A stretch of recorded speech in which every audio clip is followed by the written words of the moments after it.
Hello, good morning everyone. Today in this video we will study about the topic of domestic electric circuit.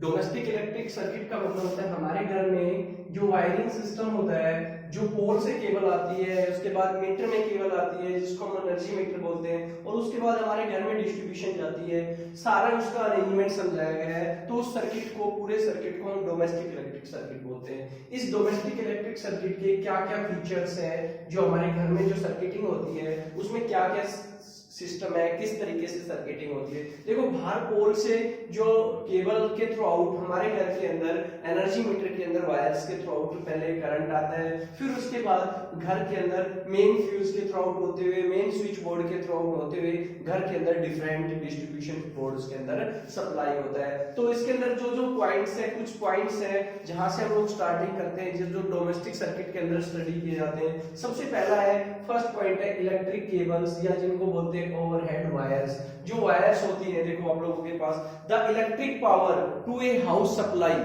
किसी जो electric power है supply to a house, घर के अंदर जो house के अंदर सप्लाई होती है वो किसके थ्रू आउट होती है, over through the electric cable या ओवरहेड वायर्स। वो ओवरहेड वायर्स ऊपर से भी आ सकती है और आजकल वो अंडरग्राउंडिंग भी हो सकती है। और इसके अंदर जो केबल मैंने बताया, इसके अंदर 3 वायर्स होते हैं, 3 सेपरेट वायर्स होती है। एक लाइव वायर होती है, एक न्यूट्रल वायर होती है और एक अर्थ वायर होती है। 3 वायर्स होती है। लाइव वायर को हम लोग फेस वायर या पॉजिटिव वायर बोलते हैं। दूसरी होती है न्यूट्रल वायर, जिसको हम लोग नेगेटिव वायर बोलते हैं। और तीसरी होती है अर्थ वायर, जो अर्थिंग के काम आती है। देखो, लाइव वायर का जो कलर होता है वो जनरली कैसा होता है, रेड होता है। कैसा होता है, रेड होता है। न्यूट्रल वायर का जो जनरली कलर होता है वो कैसा होता है, ब्लैक होता है। और जो अर्थ वायर है उसका कलर कैसा होता है, ग्रीन होता है। बट लेटेस्ट कन्वेंशंस के अकॉर्डिंग इनके कलर कोडिंग चेंज हो गए हैं। आजकल जो है लाइव वायर का कलर कैसे आने लग गया है, ब्राउन। और जो अर्थ वायर है, सॉरी न्यूट्रल वायर है, उसका कलर कैसे आने लग गया है, ब्राउन। और जो अर्थिंग वायर है उसका कलर कैसे चेंजमेंट आ गया है। तो ये जो 3 वायर्स है, डिफरेंट वायर्स है, कलर कोडिंग के अकॉर्डिंग। जो रेड कलर की होती है वो लाइव वायर, जिसको हम फेस वायर बोलते हैं। दूसरी आप लोगों के पास ब्लैक कलर की होती है, जिसको हम लोग न्यूट्रल वायर बोलते हैं, या जिसको नेगेटिव वाला चार्ज बोलते हैं। और आप लोग तीसरी होती है अर्थ वायर, जिसका कलर कोडिंग कैसा होता है, ग्रीन होता है। बेटा, लेटेस्ट कन्वेंशंस के अकॉर्डिंग उनके कलर कोडिंग में चेंजमेंट आ गया है। जो रेड कलर की थी वो आजकल कैसी लाइव वायर किस कलर में आने लगी है, ब्राउन। और जो न्यूट्रल वायर थी वो किस कलर में आने लगी है, ब्लू कलर के अंदर। और तीसरी वाली जो अर्थ वायर है वो किस कलर में आने लगी है। ये देखो 3 वायर जो पोल से, जो हमारे घर के बाहर पोल होता है, उस पोल से केबल्स के थ्रू आउट हमारे घर के अंदर जो वायर आती है वो एनर्जी मीटर के अंदर आती है। ये हमारा मीटर है जो यहाँ रीडिंग्स को सब आप लोगों के पास मेजरमेंट करता है, 1 2 3 4, ये रीडिंग को मेजरमेंट करता है जो मीटर हमारे घर में लगा हुआ है। तो यहाँ इसके बाद अब कोई आपसे पूछ ले कि जो पोटेंशियल डिफरेंस होता है लाइव वायर और न्यूट्रल वायर के अंदर, जो हमारे घर के अंदर लाइव वायर और न्यूट्रल वायर आ रही है, उनके बीच का जो पोटेंशियल डिफरेंस होता है वो कितना होता है, 220 volt 220 volt. The neutral wire और अर्थ वायर, जो 2 वायर बची, देखो फेस वायर और न्यूट्रल वायर दोनों के बीच के अंदर बात की जाए, जिसको लाइव वायर भी बोलते हैं, फेस वायर को, दोनों के बीच का जो पोटेंशियल होता है वो 220 वोल्ट होता है। अब बच गई अर्थ वायर और न्यूट्रल वायर। ये दोनों की दोनों जो है together at the local substation, एक साथ आप लोगों के पास कनेक्ट होती है। और सो किस तरीके से the both of them have at किसके ऊपर रखी जाती है, 0 पोटेंशियल पे रखी जाती है। तो ये क्वेश्चन आपसे पूछा जा सकता है कि बेटा लाइव वायर और आप लोगों के पास दूसरी न्यूट्रल वायर के बीच का पोटेंशियल कितना होता है, 220 वोल्ट होता है। और इसके बाद जो दूसरी बात बताई मैंने, जो न्यूट्रल वायर है और अर्थ वायर है, इनके बीच का जो पोटेंशियल होता है वो कितना होता है बेटा, 0। अब दूसरी बात करते हैं। देखो, ये केबल से पहले जब मीटर के अंदर एंट्री करती है तो उसके पहले पोल फ्यूज होता है। इस पोल फ्यूज को कंपनी फ्यूज भी बोलते हैं। देखो, पोल फ्यूज कहाँ लगा होता है, before the electric lines enter in the house. जब भी ये लाइन जो है, इलेक्ट्रिक लाइन वायर्स के थ्रू घर के अंदर एंट्री करती है, तो द एजेंसी सप्लाइड, जो आप लोगों के पास इलेक्ट्रिसिटी, जो एजेंसी यानी कि हमारे पास बिजली बोर्ड जिसको बोलते हैं हम लोग, जो सप्लाई करता है वो एक प्लेसेस है फ्यूज, जिसको कंपनी फ्यूज बोलते हैं ऑन द लाइव वायर, वो एक फ्यूज अप्लाई करता है लाइव वायर के ऊपर। वो फ्यूज की करंट रेटिंग जो डिपेंड करती है घर के लोड के ऊपर डिपेंड करती है। हमारे हर घर का लोड फिक्स है, किसी का 3 किलोवाट का, किसी का 4 किलोवाट का, किसी का 10 किलोवाट का, डिफरेंट डिफरेंट लोड्स के हैं, और उसी लोड के अकॉर्डिंग उसी करंट रेटिंग का पोल फ्यूज एजेंसी सप्लाई जो लगाती है वो उसी के अकॉर्डिंग करंट रेटिंग के अकॉर्डिंग लगाती है। तीसरा होता है, इसके बाद पॉइंट आता है एनर्जी मीटर।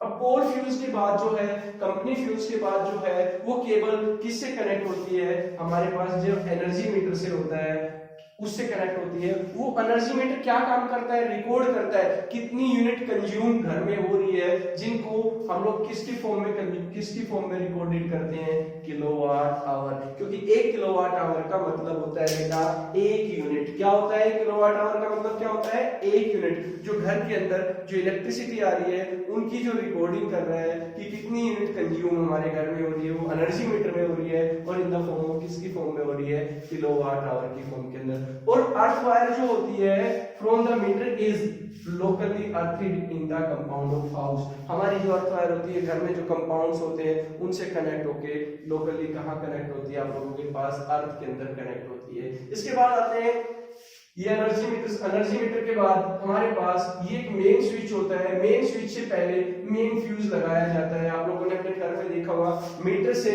और जो आप लोगों के पास मेन स्विच है उसके बीच में एक फ्यूज लगाया जाता है जिसको हम लोग मेन फ्यूज बोलते हैं। Live wire coming out from the output terminal of kilowatt meter has another fuse in it, it is known as main fuse. क्योंकि मेन जो फ्यूज मेन बोर्ड में आने से पहले, मेन स्विच में आने से पहले एक लाइव वायर के ऊपर यहां तक देखो, यहां तक ये फ्यूज किसकी सप्लाई को कट ऑफ कर देगा, मीटर की सप्लाई को, और ये फ्यूज जो है किसकी सप्लाई को कट ऑफ कर देगा, आप लोगों के पास मेन स्विच की सप्लाई को कट ऑफ कर देगा। इसलिए अगर हम लोग यही फ्यूज, अगर तो पता लगेगा कोई भी इनमें से एक इंस्ट्रूमेंट डैमेज हो गया तो पता ही नहीं लग पाएगा कि मीटर डैमेज हुआ है, मेन स्विच में डैमेज हुआ है। तो अगर यहां से एनर्जी पास हो रही है और यहाँ ये स्विच ऑफ किया तो ये बंद हो जाएगा, पता लग जाएगा कि इसके अंदर, तो हम लोग चेक कर पाएंगे। इसलिए डिफरेंट फ्यूज लगाए गए हैं। इसके बाद हम लोग बात करते हैं मेन फ्यूज के बाद मेन स्विच। हमारे घर में लाइट का क्या होता है, मेन स्विच होता है।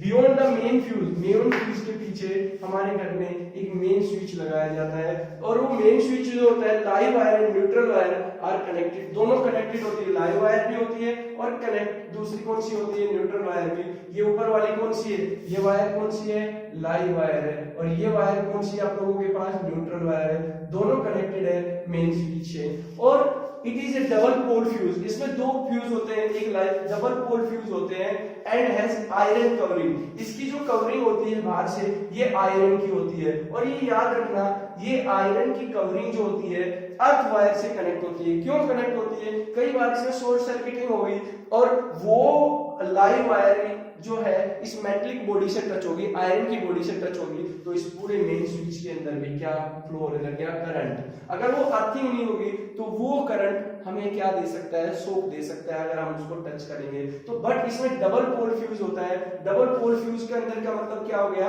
अगर एक इसके अंदर एक क्या होता है, एक सिंगल लीवर होता है, सिंगल लीवर को ऑन ऑफ करके, कट ऑफ करके हम लाइव वायर और न्यूट्रल वायर की दोनों की सप्लाई को क्या कर सकते हैं, कट ऑफ करते हैं। कई बार एक क्वेश्चन उठता है दिमाग में बच्चों के, बोलते हैं सर जो फ्यूज लगाए जाते हैं, पोल फ्यूज लगाए जाते हैं, कई टाइप के फ्यूज होते हैं, आगे बताएंगे, वो फ्यूज हमेशा लाइव वायर पे ही क्यों लगाए जाते हैं। एक्सीडेंटली कई बार क्या होता है, अगर मान ले हम उसको न्यूट्रल वायर पे लगा दे तो क्या होगा, लाइव पे ना लगा के न्यूट्रल वायर पे लगा दे तो क्या होगा, कई बार क्या होता है फ्यूज डैमेज हो जाता है, और फ्यूज डैमेज होने से किसकी सप्लाई कट ऑफ हो जाती है, न्यूट्रल वायर की, अगर न्यूट्रल पे लगा हुआ है। बट लाइव वायर पे लगी हुई है तो लाइव वायर की अगर सप्लाई कट ऑफ होगी तो हमें कोई भी शॉक वगैरह नहीं लगेगा। अगर वो न्यूट्रल पे लगा होगा तो लाइव वायर तो कंटिन्यू चलती रहेगी, और अगर हम उस बॉडी को टच करके देखेंगे तो उसके अंदर क्या हो रहा होता है, करंट फ्लो हो रहा है। अब हम मेन स्विच के बाद हम लोग अगला टॉपिक जो पढ़ते हैं, तो मेन स्विच के बाद जो लाइट जाती है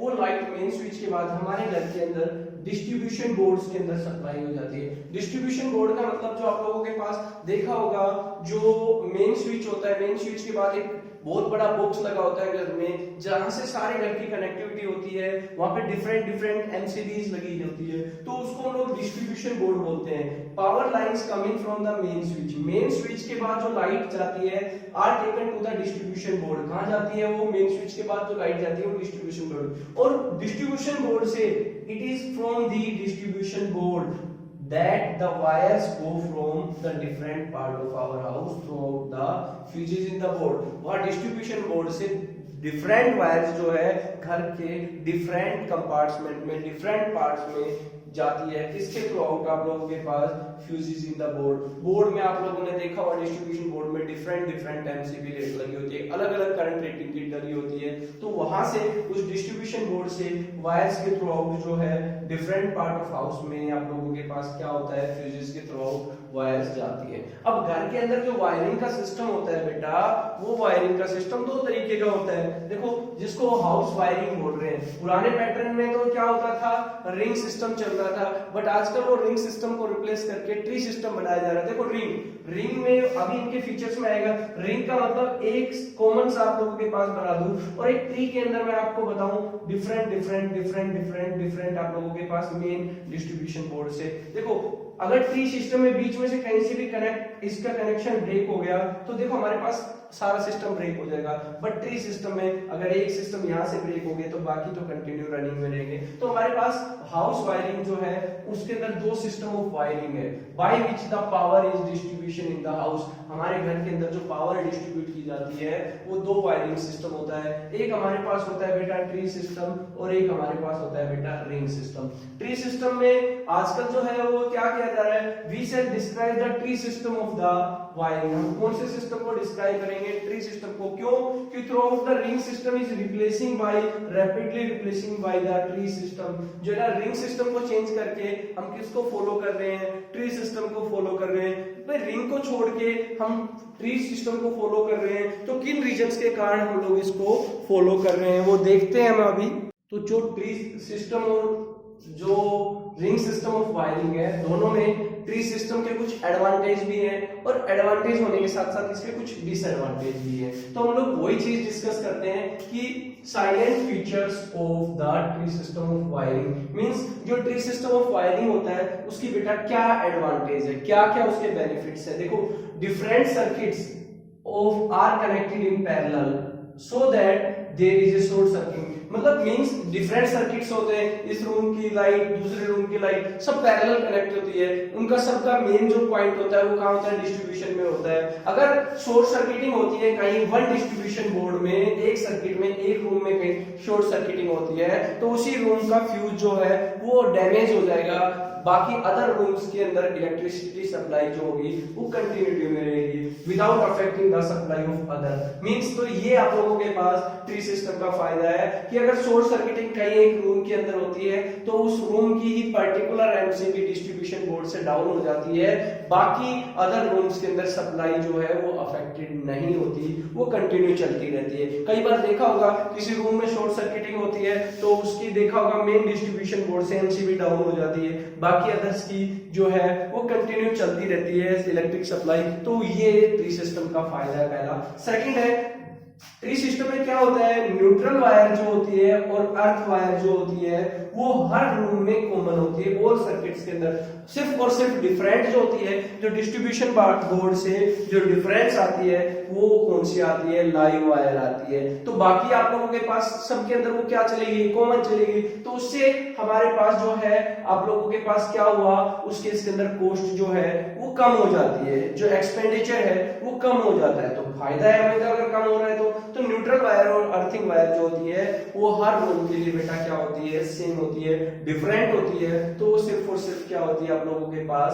डिफरेंट होती है। वो क्या होती है? सिर्फ और सिर्फ लाइव वायर। तीसरा पॉइंट जो है, all the appliance in a room, एक रूम में जितने भी है appliances are connected in parallel. एक रूम में जितने भी अप्लायंसेस सारे के सारे क्या है? पैरेलल। सो दैट अगर पैरेलल में कनेक्ट है they work at the same voltage. क्योंकि अगर हम लोग सीरीज में होते तो सीरीज में एक को 220 वोल्ट दिया जाता तो वो उसमें से कुछ कंज्यूम कर लेता, तो आगे वाले के पास कम पहुंचती, और हो सकता है आगे वाला कम वोल्टेज पे ऑपरेट ना हो। तो रूम के अंदर जितने भी अप्लायंस होते हैं वो सारे पैरेलल में होते हैं और पैरेलल में कनेक्ट होने के कारण सबके अंदर जो दे work at the same voltage, सबके अंदर कितनी वोल्टेज सप्लाई जाती है, 220 वोल्ट सप्लाई जाती है, जिससे बेटा वो प्रॉपर्ली क्या कर सकते हैं, वर्क करते हैं। अगर वो आप लोगों के पास पैरेलल में कनेक्ट ना होके सीरीज में कनेक्ट होते तो शायद उनमें से कुछ तो ऑपरेट ही नहीं करते। क्यों नहीं करते? क्योंकि उनको जितनी वैल्यू रिक्वायर्ड है पोटेंशियल की वो गेन नहीं होती। जैसे मैं आपको एक बताऊं, ये अगर एक अप्लायंस ये, इसके बाद एक अप्लायंस ये,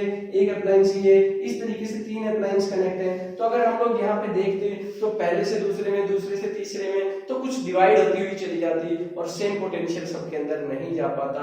सेम नहीं जा पाता तो वो डिफरेंटली आप लोगों के पास वर्किंग नहीं करते। तो ये कुछ 3 फीचर्स थे। पहला क्या बताया, पैरेलल में कनेक्ट होने की वजह से अगर शॉर्ट सर्किटिंग होती है तो ओनली वन रूम की जो आप लोगों के पास इलेक्ट्रिसिटी अफेक्टेड होती है, बाकी अदर रूम्स की वो प्रॉपर्ली क्या करती रहेगी, वर्किंग करती रहेगी। न्यूट्रल वायर और अर्थ वायर सब के अंदर कॉमन होती है, कॉमन होने की वजह से एक्सपेंडिचर क्या हो जाता है, कम हो जाता है। और अगली बात करें, all the appliance in the room are connected in parallel so they work at the same voltage, सारे के सारे सेम वोल्टेज पे ऑपरेट होते हैं। अब हमारे पास कुछ इसके डिसएडवांटेज भी निकल के आते हैं, कुछ कमियां भी हैं। जो ट्री सिस्टम है उसमें क्या क्या कमियां है, देखो, all the circuit originate from the main distribution board. सारे घर का जो कंट्रोल रूम होता है, कंट्रोल पॉइंट जो होता है वो मेन डिस्ट्रीब्यूशन बोर्ड होता है। और क्योंकि फर्स्ट रूम है और एक लास्ट रूम है, फर्स्ट रूम में वायरिंग गई, मेन जो डिस्ट्रीब्यूशन बोर्ड है वहां से गई, शॉर्ट गई, दूसरे रूम में लाइट गई, पीछे वाले रूम में गई, तो वायरिंग क्या गई, लॉन्ग लेंथ में गई। और लॉन्ग लेंथ में लगने से, वायर लॉन्गर लेंथ में जाने से रिक्वायर्ड वायरिंग वेरियस रूम्स, आप लोगों के पास required for wiring various rooms, longer length की वायर चाहिए, लंबी वायर चाहिए, यानी कि वायर का एक्सपेंडिचर ज्यादा हो गया। वायर की कंजप्शन घर में क्या होगी, वायर ज्यादा लगेगी, एक तो कम वायर लगे और एक ज्यादा वायर लगे तो कौन से में कॉस्ट चला जाएगा। तो ये डिसएडवांटेज है कि वायर का कंजप्शन क्या होता है, बढ़ जाता है। दूसरा का, it takes long time to be installed. Installation में भी, ऑपरेट करने में भी, जब वो आप लोग इलेक्ट्रिशियन स्टार्टिंग में घर की वायरिंग करता है तो उसको फर्स्ट रूम से और लास्ट रूम तक जाने में लॉन्ग टाइम लगता है। किसको करने में, ट्री सिस्टम को करने में। अगर रिंग सिस्टम होता तो फटाफट हो जाती, एक से दूसरे में, दूसरे से तीसरे में, तीसरे से चौथे में। बट यहाँ क्या है, पहला भी डिस्ट्रीब्यूशन बोर्ड से है, दूसरे की वायरिंग भी डिस्ट्रीब्यूशन बोर्ड तक लाओ, तीसरे की वायरिंग भी डिस्ट्रीब्यूशन बोर्ड तक लाओ एंड सो ऑन। तो उसके अंदर आप लोगों के पास टाइम तो अंडरस्टैंड है क्या हो जाएगा, लॉन्ग टाइम होगा। तीसरी पॉइंट क्या है डिसएडवांटेज में, plugs and sockets of different current capacities are required for different appliance depending upon the wattage. Different, देखो आपके घर के अंदर आप लोगों ने सॉकेट देखे होंगे, कुछ आप लोगों के पास 5 एम्पियर के सॉकेट होते हैं और कुछ आप लोगों के पास बेटा जो होते हैं वो 15 या 16 एम्पियर के सॉकेट होते हैं। तो मींस उस केस के अंदर क्या होता है, वहां आप लोगों के पास सॉकेट्स जो चाहिए करंट रेटिंग के लिए वो डिफरेंट कैपेसिटीज के चाहिए और different appliance depending upon the, वो चलाना है वो उसके, क्योंकि घर में देखा होगा एक रूम में आप देखते हो पावर सॉकेट भी मिलेंगे आपको और नॉर्मली 3 पिन सॉकेट्स भी मिलेंगे जो 5 एम्पियर तक के होते हैं। तो वो करंट रेटिंग के कारण, सॉकेट्स के कारण जो एक्सपेंडिचर है वो भी आपका क्या हो जाता है, इंक्रीज हो जाता है। और account of large length of the wire, भाई जितनी ज्यादा वायर लगेगी जिससे उतना ही पैसा जाएगा। मींस एक्सपेंडिचर क्या हो गया, वायरिंग का जो एक्सपेंडिचर है सिस्टम के अंदर क्या हो गया, इंक्रीज हो गया ट्री सिस्टम के अंदर। तो ये हमारे पास कुछ डोमेस्टिक सर्किट के एडवांटेज और डिसएडवांटेज थे। अब के बाद, इसके बाद हम लोग नेक्स्ट वीडियो में आगे का पार्ट इसी डोमेस्टिक सर्किट का डिस्कस करेंगे। Thank you so much. अगर आपको वीडियो कैसा लगा ये जरूर कमेंट बॉक्स में बताएं और चैनल को सब्सक्राइब करें, आने वाले अपडेट के लिए जो भी नए वीडियो डाले जाएं वो आप लोगों के पास डायरेक्टली अपडेट हो जाए।